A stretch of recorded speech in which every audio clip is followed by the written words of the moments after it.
The small, velvet covered box slid across the polished mahogany table, stopping just short of my wine glass.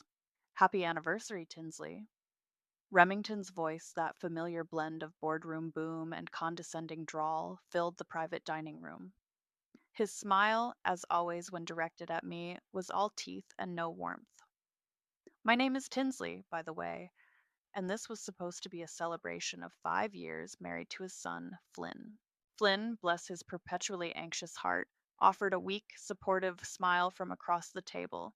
His mother, Rose, gave a tight little nod, her eyes flicking from the box to my face, then quickly away. I picked up the box. It felt light, too light.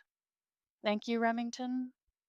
My voice was carefully neutral, a tone I'd perfected over half a decade. Inside, nestled on a bed of cheap satin, was a necklace, a thin silver chain with a single, tiny, cloudy looking stone. It looked like something you'd win at a carnival.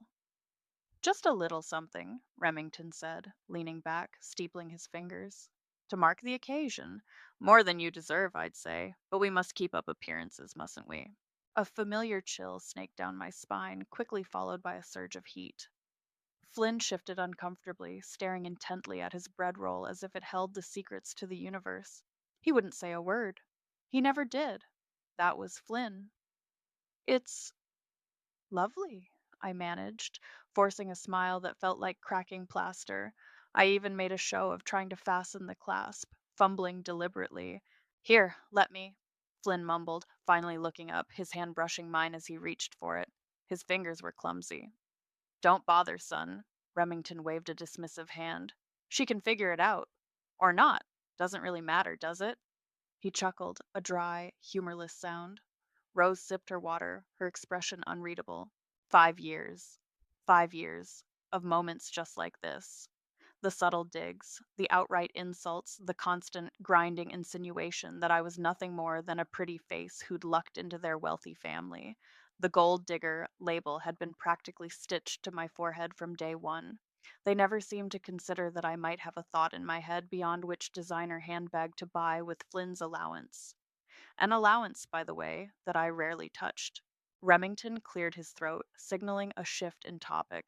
Speaking of appearances, the annual Shaw Corporation gala is next month. This one is particularly crucial. He paused for a dramatic effect, his gaze sweeping over us. We're courting a significant new investor, someone who could really change the game for us. Emiliano Kennedy, a very big fish. Flynn perked up. Emiliano Kennedy? Wow, Dad, that's huge. Indeed, Remington preened. Everything needs to be perfect, flawless, which brings me to you, Tinsley. I braced myself. I have a very important task for you, he continued, a patronizing glint in his eye. The floral arrangements. I want something tasteful, elegant. You can handle that, can't you, dear? It'll give you something to focus on. Picking out flowers. That was my significant contribution. While they were wooing titans of industry, I was to be relegated to petals and stems. The dismissal was so blatant, so practiced, it was almost an art form. Of course, Remington, I said, my smile unwavering. I'd be happy to. Good. He nodded, satisfied. See that you don't make a mess of it. The rest of the dinner passed in a similar vein, Remington pontificating about his business acumen, Flynn nodding along eagerly, Rose making the occasional brief comment about the food or the wine. I ate slowly, methodically, the cheap necklace still in its box beside my plate, a constant, glittering reminder. They thought they knew me. They saw the quiet wife, the compliant daughter in law, the woman who smiled politely through their thinly veiled contempt. They had no idea who I really was, what I was capable of. They had no idea about the patience I'd cultivated, the slow, meticulous burn of a long game. A very long game. Later, as Flynn fumbled with his keys at our front door, I clutched the small velvet box in my hand. The metal of the cheap clasp felt cold against my palm. He was rambling about how important this Kennedy deal was for his father, for the company, for us. I tuned him out. Inside, I excused myself, heading straight for the powder room. The necklace looked even worse under the bright vanity lights. I dropped it onto the marble countertop with a small clink. My phone, tucked into my clutch, vibrated. I pulled it out. A single new message. It read, Phase 1 complete. M. A small smile, a real one this time, played on my lips. I glanced at my reflection. The polite, demure mask was gone. In its place, something harder, something far more determined. Remington wanted me to pick out flowers. Oh, I'd give them flowers, all right, and so much more. The memory was sharp, like a shard of glass. We'd been married maybe 6 months. A dinner party at Remington and Rose's sprawling estate. I'd worn a new dress, something I'd saved up for, hoping to make a good impression. Is that new Tinsley? Rose had asked, her voice dripping with a sweetness that never quite reached her eyes. Yes, I'd said, a little too eagerly. I got it at. Let me guess, Remington interrupted, swirling his brandy. One of those little boutiques that overcharges for polyester? He winked at one of his cronies, who let out a hearty, sycophantic laugh. Flynn, standing beside me, just coughed and took a sudden interest in a nearby painting. My cheeks burned. I'd wanted the ground to swallow me whole. Later that night, in the car, I'd whispered, Flynn, why didn't you say something? He'd sighed, that weary, put upon sound I'd come to know so well. Tins, you know how Dad is. He doesn't mean anything by it. It's just his way. Don't be so sensitive. Sensitive? I'd repeated, my voice barely a breath. He humiliated me. Oh, come on, it wasn't that bad. Just try to fit in a bit more, okay? For me? He'd patted my hand, his eyes pleading. Fit in, as if I were a poorly chosen accessory he was trying to make work with his ensemble. That was the moment, the precise, crystallizing instant I knew Flynn would never be my partner, not really. He would always choose them, their approval, their comfort over mine. He was a product of their world, and I would forever be an outsider they tolerated. The realization didn't break me. It forged something new inside me, something cold and hard and resolute. If I wanted respect, if I wanted control over my own life, I'd have to take it. My grandmother, Nana Bia, had been a woman carved from granite and wit. She'd run her own small business, a bakery, from the age of 20 until she retired at 70, out earning my grandfather and never letting anyone tell her what she couldn't do. When she passed, just before I met Flynn, she left me a modest inheritance. Not millions, but enough. Don't you dare let some man fritter this away, Tinsley. Her note, tucked in with the bank papers, had read. Invest it. Make it grow. Make yourself. I took her words to heart. I devoured books on investing, on market trends, on financial strategy. I started small, cautiously, learning the ropes. Nana B had always said, the best revenge is a life well lived and a bank account they can't touch. Then came Maya. We'd been inseparable in college, two nerds with big dreams. She was a coding genius with a mind like a steel trap. After graduation, she'd bounced around a few soul crushing tech jobs. I called her one rainy afternoon, 2 years into my marriage, the sting of a particularly vicious comment from Remington still fresh. Maya, I'd said, I have an idea. A crazy one. We met for coffee. I laid it all out, my growing investment portfolio, my desire for something more, something mine. I want to build something, I told her. Something they can't touch, can't belittle. Maya listened, her dark eyes intense. When I finished, she grinned. So, you want to go into business? With me? What kind of business? Tech consulting, I said, but discreet. We focus on corporate intelligence, turnarounds for companies that are quietly failing. We find the rot, we fix it, or we advise on how to cut it out. Under the radar, highly effective. Skills I realized even then I was honing for a much more personal project. And so, Bellwether Solutions was born, a deliberately bland name for a company that was anything but. Maya was the tech brains. I was the strategist, the analyst, the one who could see the patterns in the chaos. We worked from our laptops, building a reputation for surgical precision and absolute discretion. Our client list grew, our profits soared, and no one in Flynn's world, least of all the Shaws, had a clue. They still saw me as Tinsley, the pretty, slightly dim wife, good for choosing floral arrangements. The memory of that conversation with Maya warmed me, even now, standing in the hallway of the house Flynn and I shared, the house that always felt more like theirs than ours. I was supposed to be researching florists. Instead, I was listening. Remington's voice, usually so confident, was tight with agitation. He was in his study, the door slightly ajar, on the phone. What do you mean he's getting cold feet? What rumors? This Kennedy deal has to happen. A pause. Then, louder, more frantic. Instability? What damned instability? Shawcorp is solid as a rock. Someone is spreading lies, that's what this is. Find out who, and fix it. He slammed the phone down. I heard him pacing, muttering. I leaned against the wall, a genuine smile touching my lips. The rumors of instability, carefully curated pieces of information, expertly leaked through untraceable channels. Maya was a true artist. Phase 2 was well underway. Emiliano Kennedy was indeed a very big fish, and it seemed he was starting to notice the murky water around Shaw Corporation. Just as planned. The file on my laptop was labeled Project Nightingale, a code name Maya and I had giggled over. It was anything but delicate. Inside were spreadsheets, internal memos I definitely wasn't supposed to have, and a detailed analysis of Shaw Corporation's glaring weaknesses. Remington ran the company like a feudal lord, rewarding loyalty over competence, clinging to outdated practices, and making multi-million-dollar decisions based on ego rather than evidence. Disgruntled mid level managers, passed over for promotion in favor of Remington's golfing buddies, had been surprisingly willing to share information with an anonymous online researcher, Maya, of course.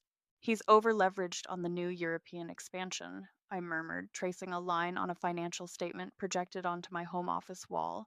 And this vanity project resort in the Caribbean, it's bleeding money.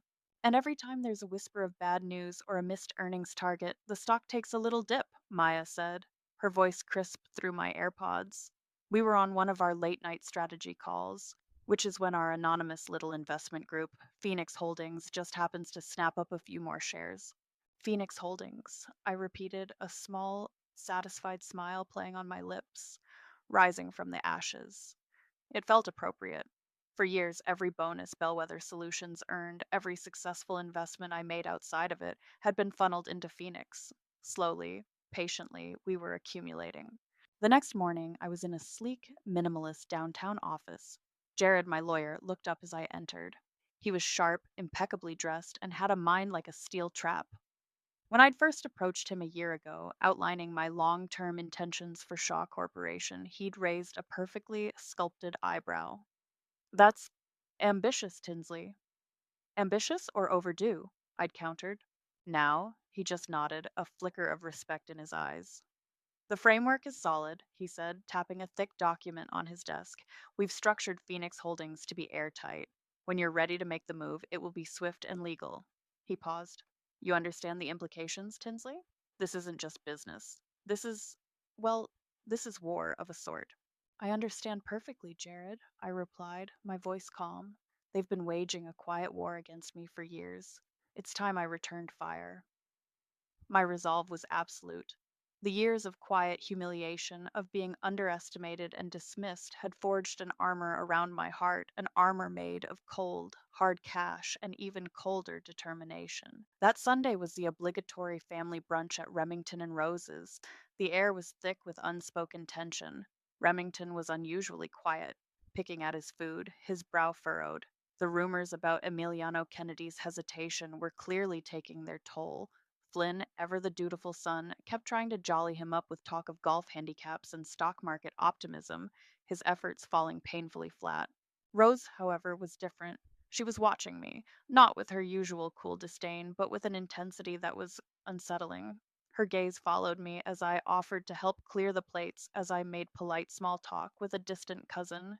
It wasn't overtly hostile, but it wasn't friendly either. It was appraising, as if she were seeing me for the first time, or perhaps seeing something she hadn't noticed before. I met her gaze a few times, offering a bland, pleasant smile. She didn't smile back, just held my eyes for a beat too long before looking away. It was a strange, almost imperceptible shift, but I filed it away. Later that evening, Flynn found me in our walk in closet, ostensibly looking for something to wear to the gala. He held up a dress, a deep emerald green silk, a beautiful gown I'd bought for a charity event 2 years prior. You should wear this to the gala, he said, his voice earnest. Remember this one? Dad made that joke about you looking like you were auditioning for The Wizard of Oz because of the color. He chuckled, oblivious. He'd find it amusing if you wore it again. Show you're a good sport. I stared at the dress. I remembered the joke. I remembered the snickers from his parents' friends. I remembered the way Flynn had laughed along a little too loudly. Amusing. He thought his father publicly mocking me was amusing. My fingers tightened on the hanger I was holding. You think so, Flynn? I asked, my voice dangerously soft. Yeah, it'll be great. Break the ice, you know. He beamed, clearly proud of his helpful suggestion. The fire that had been simmering inside me for years flared, hot and fierce. This wasn't just about business anymore. This was about dignity, my dignity, and I was going to reclaim it no matter the cost. Thank you for the suggestion, Flynn, I said, my voice smooth as glass. I'll certainly consider it. He smiled, satisfied, and wandered off, whistling. I looked at the emerald green dress, then at my reflection in the mirror. Oh, there would be a show at the gala, all right, but it wouldn't be the one anyone was expecting. The atmosphere at Shaw Corporation headquarters in the week leading up to the gala was like a tautly wound spring. You could practically taste the anxiety in the air. Remington, usually so bombastic and self assured, was a whirlwind of nervous energy, snapping at underlings and pacing his office like a caged lion. The whispers about Emiliano Kennedy's potential investment, or lack thereof, had grown louder, more persistent. I, of course, was the picture of serene domesticity. I made several trips to the office, ostensibly to discuss floral arrangements with Remington's increasingly frazzled assistant, Haley. Haley was young, ambitious, and utterly terrified of her boss. She also possessed an almost pathological need to be liked and to be seen as in the know. Mr. Shaw is just under a lot of pressure, Tinsley, Haley confided one afternoon, her voice hushed as she nervously shredded a paper napkin in the staff canteen where I'd coincidentally bumped into her. This Kennedy deal is everything. He's been on the phone nonstop, trying to reassure him. Oh, I'm sure it will all work out, I said, offering what I hoped was a sympathetic, if slightly vacant smile. Remington always gets what he wants, doesn't he? I stirred my coffee, feigning disinterest. It must be fascinating working so closely with him on such important matters. Haley preened. It is. I mean, it's stressful, but I'm learning so much. She leaned in conspiratorially. Between you and me, Mr. Kennedy's people have been asking a lot of questions about everything: financials, future plans, leadership stability. Leadership stability? I echoed, widening my eyes innocently. Is there a problem? Oh, no, not really. Haley backtracked quickly. Just, you know, due diligence. Mr. Shaw has it all under control. But her eyes darted nervously towards Remington's office door, betraying her unease. Perfect. My carefully constructed gold digger persona, the one they'd all so readily accepted, was proving to be an invaluable asset. No one suspected the vapid daughter in law of having any interest in, let alone understanding of, corporate strategy. I was invisible, and in my invisibility, I saw everything. The nervous glances between executives, the hushed conversations in hallways, the discarded printouts in recycling bins. Each little piece of intel was relayed to Maya. The dossier on your proposed vision for the company has been delivered to Kennedy's primary advisor, Maya confirmed during one of our encrypted calls.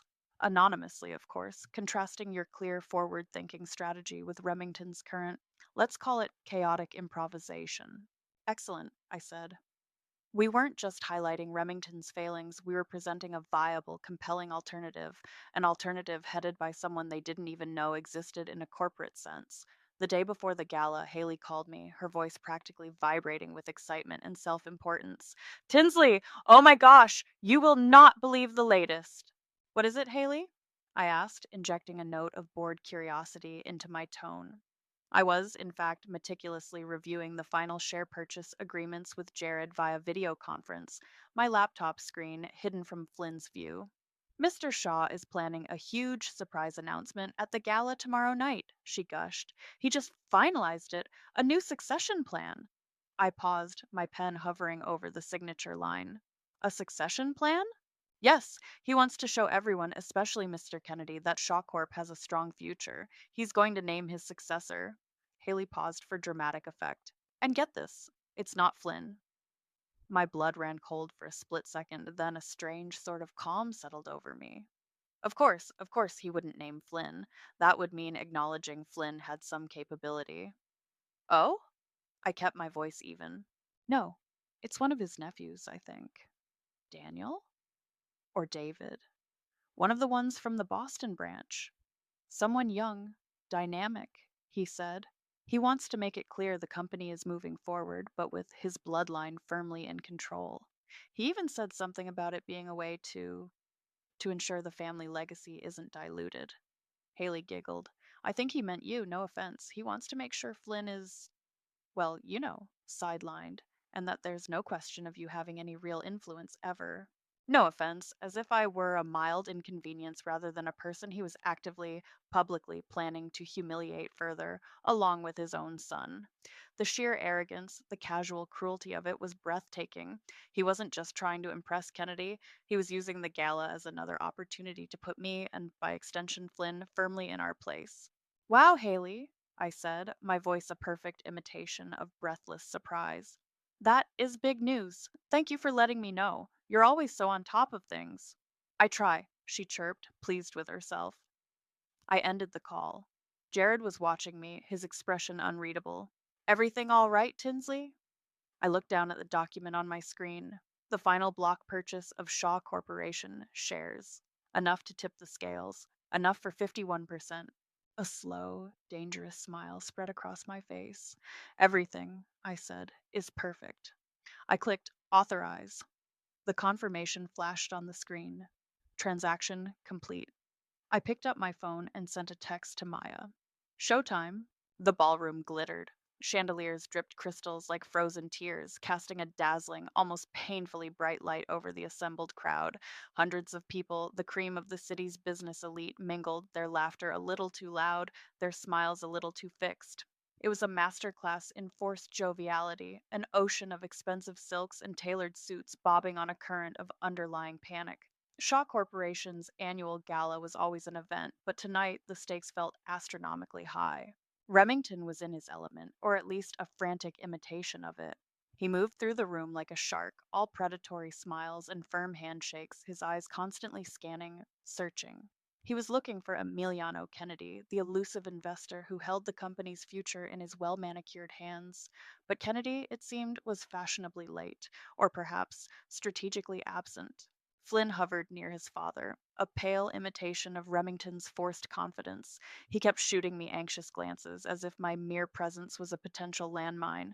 I'd chosen my dress carefully, not the emerald green he'd suggested, but a column of midnight blue silk, elegant, understated, and utterly forgettable, or so I hoped they'd think. I offered him a serene smile each time he looked my way, a smile that promised absolutely nothing. Tinsley, darling, you look presentable.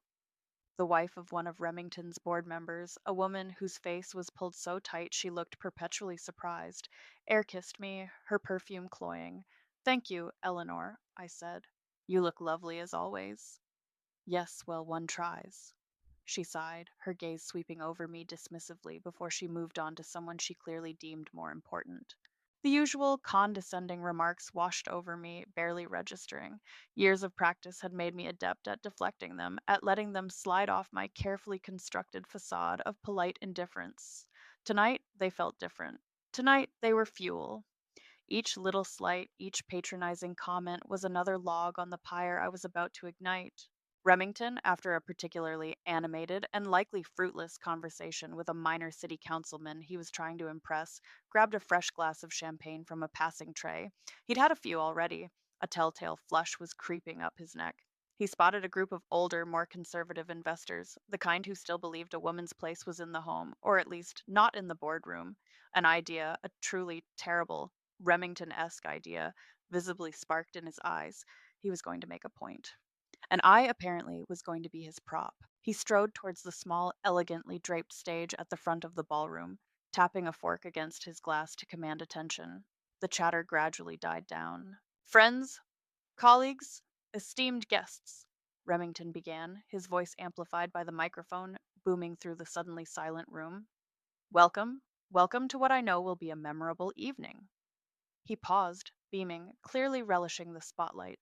He spoke for several minutes, a rambling monologue about Shaw Corporation's glorious past and its even more glorious future, conveniently glossing over the current uncertainties. Flynn watched him with a mixture of pride and apprehension. Rose, seated at a prominent table near the front, wore her usual stoic expression, though I thought I had detected a flicker of something weary in her eyes. Then Remington's gaze found me, standing quietly near the edge of the crowd. A smirk, ugly and triumphant, spread across his face. He was emboldened by the champagne, by the captive audience, by his own inflated sense of importance. He was about to perform for what he believed was a traditionalist audience, eager to see a patriarch put his flighty daughter in law in her place. And, he continued, his voice taking on a syrupy, condescending tone, I'd like to give a special thank you to my lovely daughter in law, Tinsley. All eyes in the room swiveled towards me. I could feel the heat of their collective gaze. Always so supportive, always there, even if he paused, letting the insinuation hang in the air. It's just by looking pretty. A smattering of polite, uncomfortable titters rippled through the room. My blood, which had been simmering, turned to ice, then instantly to molten lava. This was it, the moment I'd both dreaded and anticipated. Remington reached into his jacket pocket and pulled out his wallet. With a flourish, he extracted a bill, a 20. He held it up, displaying it to the crowd as if it were a prize. Then, with a sneer that twisted his features into a grotesque mask of contempt, he looked directly at me and said, his voice dripping with disdain, Here you go, dear. Go buy yourself something pretty, little gold digger. He flicked the $20 bill. It fluttered through the air, a pathetic, insulting green rectangle, and landed at my feet. The room erupted, not in outrage, but in a wave of snickers, nervous laughter, and a few outright guffaws from his closest cronies. They thought it was hilarious. A powerful man, putting his upstart, gold digging daughter in law in her place. My heart hammered against my ribs, a wild drumbeat of fury and exhilaration. This was more than I could have ever hoped for. He'd handed me the perfect opening, gift wrapped in his own arrogance. The laughter, sharp and cruel, echoed in the sudden, ringing silence that followed Remington's pronouncement. It felt like a physical blow, but I didn't flinch. I didn't cry. I didn't even blink. Years of enduring their casual cruelty had forged an iron composure, and tonight it was my shield and my weapon. Slowly, deliberately, I bent down and picked up the $20 bill. The paper felt flimsy, almost insulting in my fingers. I smoothed out the creases, my movements unhurried, graceful. Every eye in that vast ballroom was on me. I could feel their curiosity, their pity, their morbid anticipation. What would the pretty little gold digger do now? Burst into tears? Flee in shame? Flynn looked like he'd seen a ghost. His face was ashen, his mouth agape. He took a hesitant step towards me, then stopped, his eyes darting towards his father. He looked utterly, hopelessly trapped. As always, he said nothing. His silence was a familiar wound, but tonight it barely registered. He was irrelevant. Remington, on the stage, beamed. He puffed out his chest, basking in what he clearly perceived as a moment of absolute triumph. He'd put me in my place, publicly, definitively. He'd shown everyone who was boss. He was the king, and I was just a court jester, good for a laugh.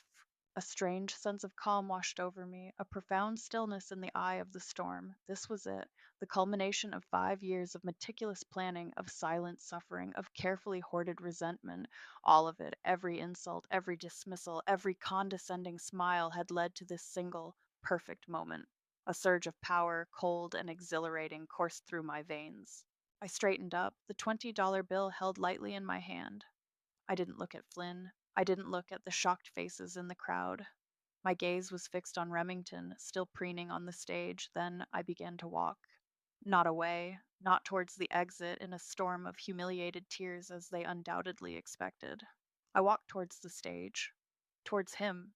My heels clicked softly on the polished marble floor, the sound unnaturally loud in the suddenly hushed room.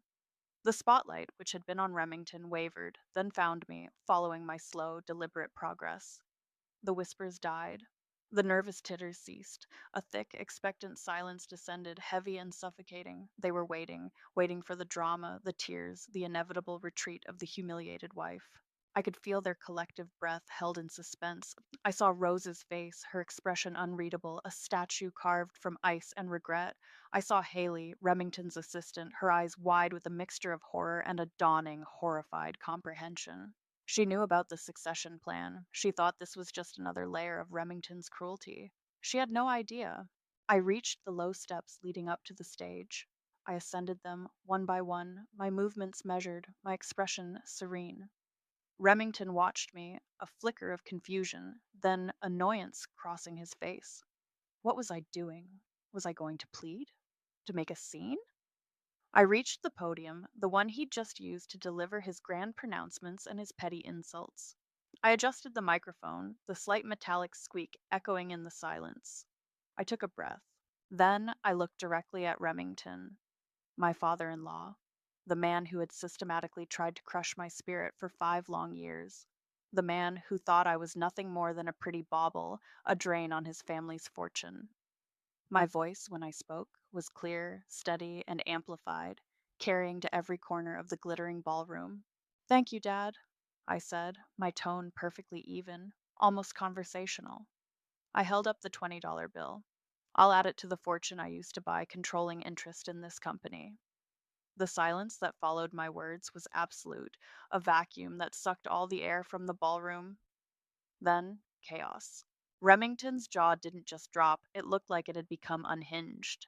The ruddy color drained from his face, leaving him a sickly, mottled gray. His eyes, moments before glinting with smug triumph, were now wide with disbelief, then a dawning, horrified comprehension. Flynn, standing frozen by the side of the stage, turned a ghostly white. He swayed slightly, his hand reaching out to grip the velvet rope of a stanchion as if for support. His mouth opened and closed, but no sound emerged. The nervous titters that had greeted Remington's insult were replaced by a collective gasp, a wave of shock that rippled through the assembled guests. People stared, first at me, then at Remington, then back at me, their expressions a mixture of stunned disbelief and dawning excitement. This was a drama far juicier than any they could have anticipated. I let the pandemonium wash over me for a beat, a conductor savoring the sudden, crashing crescendo of her orchestra. Then I continued, my voice still calm, still carrying authority over the rising murmur. As the new majority shareholder of Shaw Corporation, I announced, my gaze sweeping across the stunned faces. I have a few immediate announcements regarding the company's new direction and leadership. Right on cue, as if summoned by my words, the grand ballroom doors at the far end of the room swung open. Jared, my lawyer, strode in, his expression cool and professional. He carried a sleek leather briefcase, but he wasn't alone. Walking beside him, looking impeccably tailored and exuding an aura of quiet power, was Emiliano Kennedy, the mystery investor, the man Remington had been so desperate to impress. A fresh wave of gasps and excited whispers swept through the room. Remington stumbled back a step, his eyes fixed on Kennedy as if he were seeing an apparition. He looked like he'd been poleaxed. Mr. Kennedy, I said, my voice ringing with newfound confidence, was so impressed with the detailed business plan and vision for the future that my team presented to him, a plan, I might add, that prioritizes innovation, fiscal responsibility, and ethical governance, that he decided to back a real visionary. I gestured towards the head table, which had been reserved for Remington and his most important guests. Mr. Kennedy, please take your seat. Emiliano Kennedy inclined his head towards me, a small, almost imperceptible smile playing on his lips. He then calmly walked to the head table and took the seat that had, moments before, been intended for Remington's guest of honor. The symbolism was not lost on anyone. Remington was sputtering now, his face contorted in a mask of rage and disbelief. This is this is outrageous, preposterous. She can't. Oh, I can, Remington, I said, my voice dropping the dad with a chilling finality. And I have. I turned back to the audience. My first directives as CEO will be as follows: an immediate full forensic audit of all company financials, a comprehensive review of all executive positions and their performance, and an immediate halt to all non essential vanity projects, including the ill advised Caribbean resort development. Flynn finally found his voice a pathetic, pleading whine. Tinsley, what are you doing? Please, we can talk about this. He started to move towards the stage, his hands outstretched. I didn't even look at him. I simply raised a hand, a small dismissive gesture that stopped him in his tracks. He was a ghost at his own father's corporate funeral. Remington, meanwhile, was making strangled, choking sounds. He clutched at his chest, his face turning an alarming shade of purple. A few concerned onlookers started to move towards him, and then, amidst the escalating chaos, a figure detached herself from the stunned onlookers near the front. Rose. She walked towards me, her face pale, but her expression strangely resolute. I braced myself for an onslaught of maternal fury, for accusations, for a defense of her husband. Instead, she stopped before me and quietly, almost surreptitiously, handed me a small, worn leather bound ledger. Her hand was trembling slightly. He was running it into the ground with secret debts, Tinsley, she said, her voice barely a whisper, audible only to me. Gambling debts, bad investments he hid from everyone. This proves it. Her eyes, when they met mine, held a strange mixture of defeat, despair, and was that relief? Do what you must. Then, without another word, Roseshaw turned and walked away, disappearing into the stunned, murmuring crowd, a queen abdicating a crumbling throne. I looked down at the ledger in my hand, then back at Remington, who was now slumped in a chair, being fanned by a concerned waiter, looking pale, diminished, and utterly broken. I glanced at Flynn, a shattered man, his world imploded. A cold, hard certainty settled deep within me. There was triumph. Yes, a fierce, burning triumph. But more than that, there was the undeniable, irrefutable knowledge. I did this. I had taken everything. The transition was swift, brutal, and utterly effective. The forensic audit, guided by the damning evidence in Rose's little black ledger, unearthed a cesspool of Remington's secret dealings, fraudulent expense reports, offshore accounts siphoning company funds, and a mountain of personal gambling debts camouflaged as corporate investments. The man hadn't just been running Shaw Corporation, he'd been bleeding it dry to fund his increasingly reckless lifestyle. The authorities were notified. His downfall was spectacular and very public. His legacy, once a monument to arrogant success, was now a pile of smoldering rubble. Flynn, predictably, served me with divorce papers within days. I signed them without a moment's hesitation, a wave of profound relief washing over me. His attempts at reconciliation had been pathetic, a desperate, fumbling series of voicemails and texts alternating between blaming me for destroying his family and pleading for a second chance for us. There was no us. There never really had been. He was left with nothing but his parents' tarnished name and the bitter taste of his own spinelessness. A social pariah, stripped of his inheritance and his illusions. Rose vanished from the public eye. I offered her a modest but fair settlement, enough for her to live comfortably, which she accepted through her lawyers with a quiet, dignified silence. There were no recriminations, no further contact. It was as if a heavy curtain had fallen and she had simply stepped behind it, seeking a somber peace away from the wreckage. My new office, Remington's old domain, offered a panoramic view of the city. The skyline glittered, a testament to ambition and power. My ambition, my power.